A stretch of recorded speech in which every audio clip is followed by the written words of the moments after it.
Good morning बच्चों, मैं Ranjit Ranjan education संवाद पर आपका स्वागत है।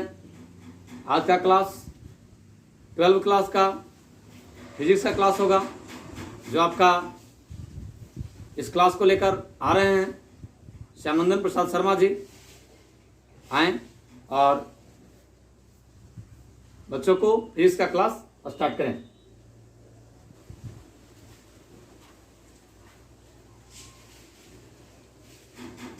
बहुत बहुत धन्यवाद रंजीत सर, जो आपने फिजिक्स के क्लास के लिए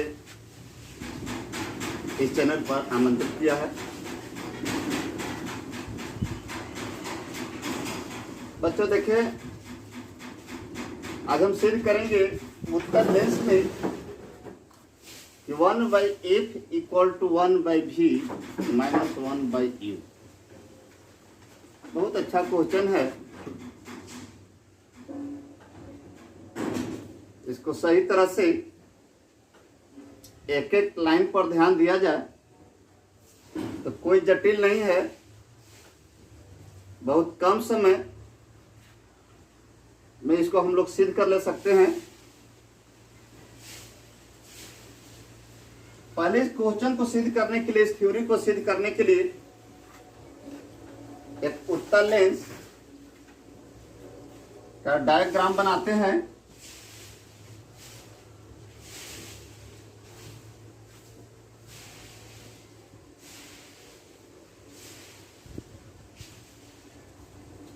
ये है उत्तल लेंस।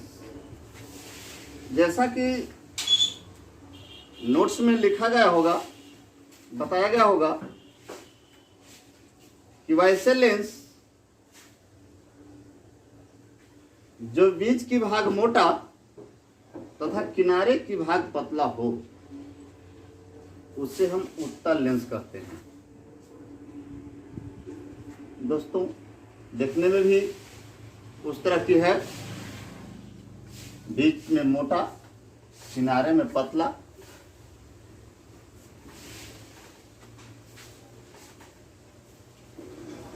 अब इसमें एक प्रधान अक्ष बनाते हैं, जो लेंस के मध्य भाग से होते हुए एक तरफ से दूसरे तरफ निकलता है। लेंस के सामने एक वस्तु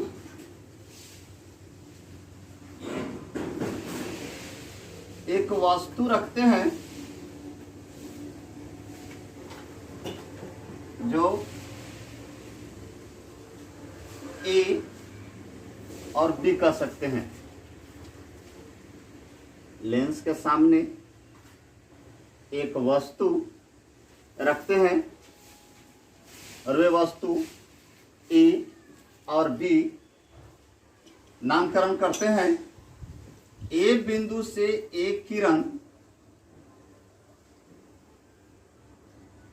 चलकर लेंस से मिलती है और लेंस से मिलने के बाद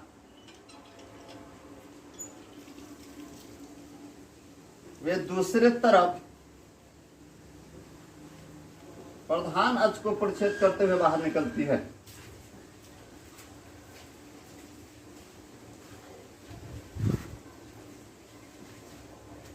जहां पर प्रतिच्छेद बिंदु मुख्य फोकस होता है। ए बिंदु से दूसरी किरण चलकर प्रकाशीय केंद्र से होते हुए कहीं प्रतिच्छेदक स्थान पर काटती है, जहां पर वस्तु का प्रतिबिंब A', B' बनता है।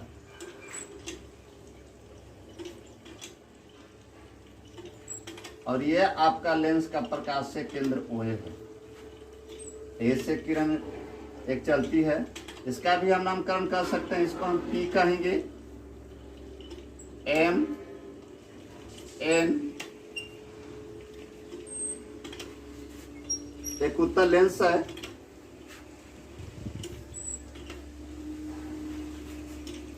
लेंस के सामने प्रधान अक्ष पर ही ए बी एक वस्तु स्थित है। बिंदु ए से किरण चलती है, लेंस से मिलने के बाद वे दूसरी तरफ प्रधान अक्ष को प्रच्छेद करते हुए बाहर निकलती है। दूसरी किरण ए बिंदु से चलकर प्रकाशिक केंद्र से होते हुए प्रतिच्छेदक बिंदु तक पहुंचती है, जहां पर वस्तु का प्रतिबिंब ए डैश बी डैश बनता है। अब इसको ज्योमेट्रिकल सिस्टम लिख सकते हैं, ज्यामितीय संरचना इसको लिख सकते हैं। एम एन एक उत्तल लेंस है, बी बी डैश प्रधान अक्ष है, ओ प्रकाशीय केंद्र है। लेंस के सामने प्रधान अक्ष पर ए बी एक वस्तु स्थित है, जो ए बिंदु से किरण चलकर लेंस से मिलती है। लेंस से मिलने के बाद वो प्रधान अक्ष को प्रच्छेद करते हुए बाहर निकलती है, जहां पर प्रतिच्छेद बिंदु मुख्य फोकस होता है। अब इस तरह के ज्यामितीय संरचना लिख सकते हैं। अब इसको चित्रानुसार त्रिभुज को देखते हुए इसको हम कह सकते हैं या सिद्ध कर सकते हैं। ओ से ये केंद्र है, प्रकाशीय केंद्र है, प्रकाशीय केंद्र से जो भी सामने वस्तु स्थित है, वस्तु की दूरी होती है। इसे यहां से वस्तु की दूरी ए माइनस यू होगा, क्योंकि वस्तु जब भी होता है तो सामने होता है और उसका प्रतिबिंब दूसरी तरफ बनता है।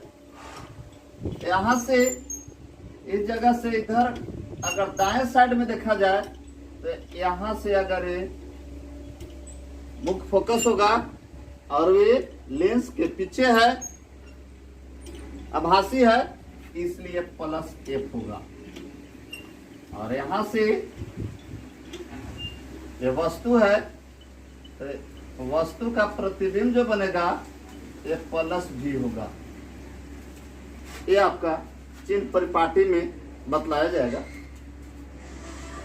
हम ज्योमेट्री सिस्टम के अनुसार चलते हैं। त्रिभुज ए बी ओ और त्रिभुज ए डैश बी डैश ओ में देखिए, त्रिभुज ए बी ओ और त्रिभुज ए डैश बी डैश ओ में दोस्तों ये त्रिभुज समरूप है। इस त्रिभुज ए बी ओ के लिए अगर देखा जाए तो ये समकोण है, ए डैश बी डैश ओ के लिए देखा जाए तो ए समकोण है। ए बी इस त्रिभुज के लिए लंब है, तो इस त्रिभुज के लिए ए डैश बी डैश लंब है। बी ओ बी ये आधार है, तो ओ बी डैश इसके लिए आधार है, अर्थात एक त्रिभुज समरूप है। कोण A B O equal to कोण A dash B dash O कह सकते हैं समकोण है, समकोण है। अब देखिए दोनों के शीर्ष एक ही बिंदु पर मिल रहा है, इसलिए क्या है, कौन सा कोण होगा, शीर्षाभिमुख कोण होगा। इसको हम कहेंगे इसका भी त्रिभुज का इसी कोण पर मिल रहा है, इसका भी इसी जगह मिल रहा है, मतलब कि प्रकाशीय केंद्र ओ पर ही मिल रहा है, इसलिए इसको हम कहेंगे शीर्षाभिमुख कोण। कोण ए ओ बी इक्वल टू कोण A dash O B dash शीर्षाभिमुख कोण।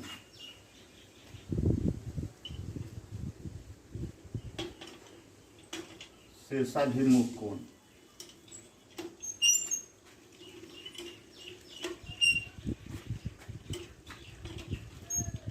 इसलिए हम कह सकते हैं कि ए बी इसके लिए लंब है, तो इस त्रिभुज के लिए हम इस तरह से भी डायग्राम बना सकते हैं। अगर समझ में नहीं आ रहा होगा तो ये देखिए एक त्रिभुज हो गया, एक त्रिभुज यहाँ से खींचेंगे, इसके लिए बन गया, यहाँ से इसको खींच लेंगे।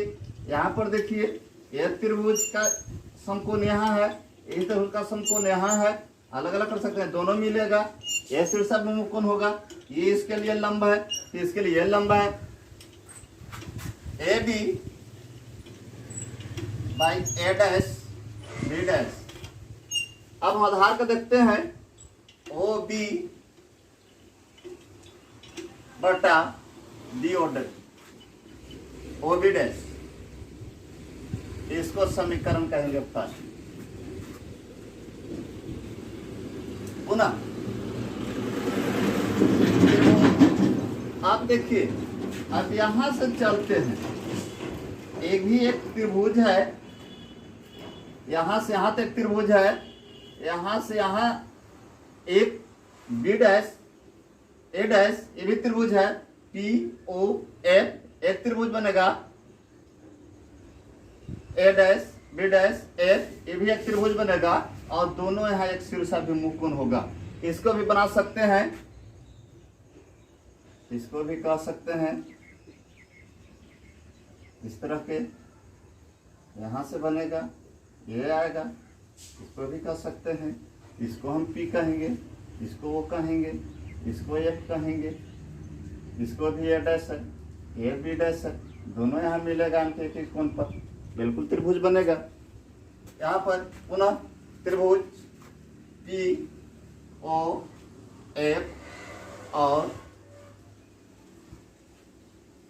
त्रिभुज ए डैश बी डैश एफ में, ये भी त्रिभुज समरूप है, क्योंकि इसके लिए लंब होगा, यहां समकोण होगा, पी ओ एफ कोण ओ है, समकोण होगा, A dash B dash F B dash इसके लिए समकोण होगा। हम कह सकते हैं कि अभी त्रिभुज समरूप है,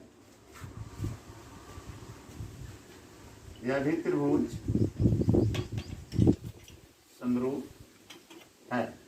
इसलिए इसकी लंब PO by A dash B dash equal to O F बटा एफ बी डैश। अब यहां देखिए,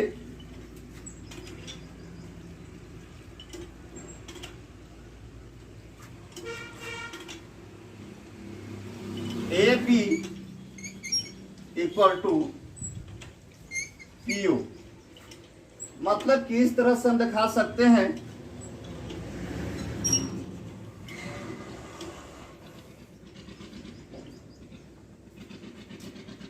ए बी पी ओ एक आयत की आकृति में है, A B O P P O D A एक आयत की आकृति में दिख रहा है। तो आयत के हम लोग जानते हैं कि आमने सामने की भुजा समान होती है, कह सकते हैं। अब इसका मान उठाकर हम इस पान कर रख देंगे, कह सकते हैं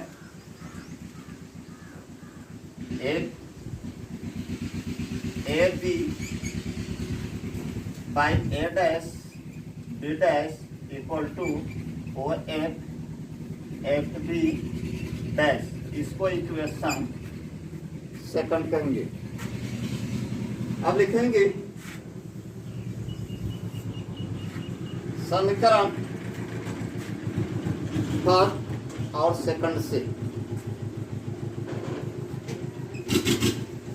समीकरण फर्स्ट और सेकंड से। दोस्तों यहां देखिए, A B by A dash B dash equal to O B by O B dash है। यहां पर A B by A dash B dash equal to O F by F B dash है। इसका इसके बराबर इसका वैल्यू है, इसके बराबर इसका वैल्यू है, या O B by O dash B dash के बराबर A B by A dash B dash. एक का मान उठाकर इस पर हम रख देंगे, रखेंगे O B by O B dash equal to O F by F B dash. O B by O B dash equal to O F. अब देखिए यहाँ एफ बी डैश कह रहा है, मतलब कि जो भी हम माप कर सकते हैं प्रकाशीय केंद्र O से वस्तु के प्रतिबिंब को माप किया जा सकता है या किया जाता है। तो यहाँ पर देख लीजिए O से हमको अब एफ बी डैश दिखा देना है, तो O से बी डैश तक के हम कितना को हम इसमें से घटाएंगे कि हमको एफ बी डैश प्राप्त हो। यहां देखिए इस तरह के है, यो है, ए बी डैश है, एफ है। हमको F B dash equal to हम लिख सकते हैं O B dash minus O F. Same यहां पर देखिए नीचे एफ बी डैश है, यहां लिखेंगे O B dash minus O F. अब चिन्ह परिपाटी के अनुसार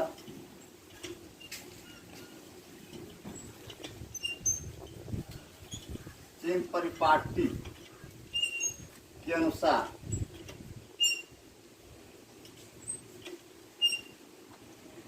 वस्तु की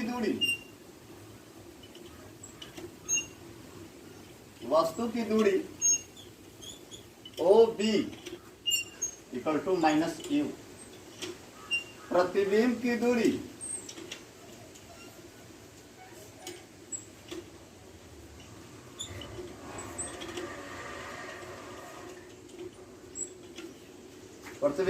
देखिए हमको यहां दिखा देना है ओ से बी डैश, तो ओ बी डैश प्लस भी फोकस दूरी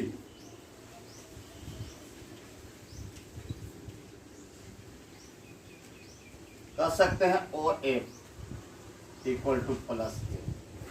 अब इसको रखिए, ओ बी यहां पर भी है, ओ बी डैश भी है, ओ एफ है, O B dash minus O F, यहां भी है O B dash O F, O B minus U by plus भी इक्वल टू एफ भी प्लस ए माइनस यू भी एफ भी माइनस एफ। अब इसको क्रॉस मल्टीप्लाई करेंगे, देखेंगे माइनस यू भी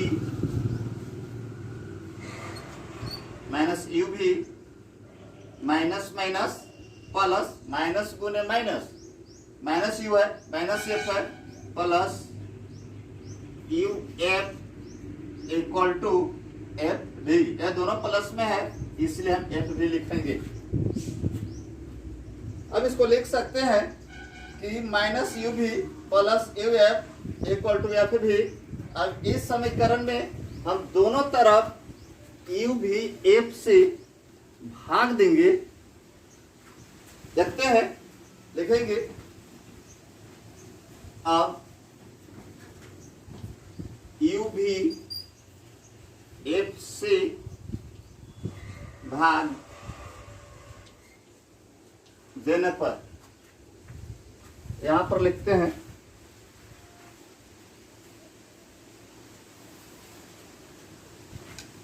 माइनस यू भी बाई यू भी F plus U F upon you भी एफ इक्वल टू एफ भी अपॉन यू भी एफ। दोस्तों यहां देख सकते हैं कटने वाला को काट देंगे, जो ना कटेगा आगे बढ़ाएंगे। यू भी से यू भी कैंसिल होगा, एफ यू से यू एफ कैंसिल होगा, एफ भी से एफ भी कैंसिल होगा। जो बच गया है उसको देखिए लिखते हैं माइनस, क्योंकि माइनस है 1/f, यहां f बच गया, प्लस 1, यहां ऊपर में कुछ नहीं है 1 दिखेगा, 1/v इक्वल टू, यहां पर भी कुछ नहीं है 1 है 1/u। अब कुछ नहीं, इसको साइड चेंज कर लेना है। 1 इसको एक साइड में ले जाते हैं तो 1/v, क्योंकि प्लस में है इसको इधर लाएंगे, माइनस होगा 1/u इक्वल टू, इसको इधर ले जाएंगे 1/f। तो हम कह सकते हैं कि 1/f 1/f equal to 1/v minus 1/u। सरल तरीका है, बहुत कम से कम समय में और कम से कम समय में मैं बताने का प्रयास किया है। एक बार मैं अगर समझ में नहीं आया होगा तो उसको दोबारा वीडियो को रिवर्स कर देख लेंगे, एक एक लाइन को देखेंगे, ये बिल्कुल समझ आ जाएगा। और पुनः फिर अपने से बनाने का प्रयास कीजिए। इसी के साथ जय हिंद जय भारत।